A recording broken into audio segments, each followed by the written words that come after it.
আলাইকুম, আশা করি সবাই ভালো আছেন। আমি একটা হ্যামার কিনতে চাইছিলাম, আমি কিনি না, তবে একটা হ্যামার মেশিনটা ভালো ভালো, তবে মানে বডি ঠিক আছে, বডি ভালো কিন্তু ভিতরে ভালো, কিন্তু বাইরে তো হালকা।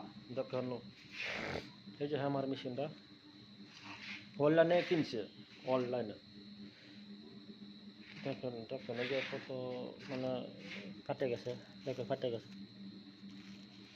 এই যে ঢিল হয়ে গেছে।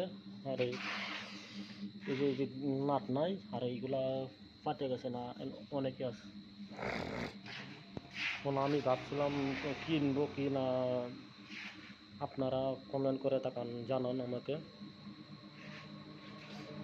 এই যে একদম মানে চায়না, চায়না 1 নম্বর চায়না, এটা ওই যে একদম পাউডার আছে, পাউডার।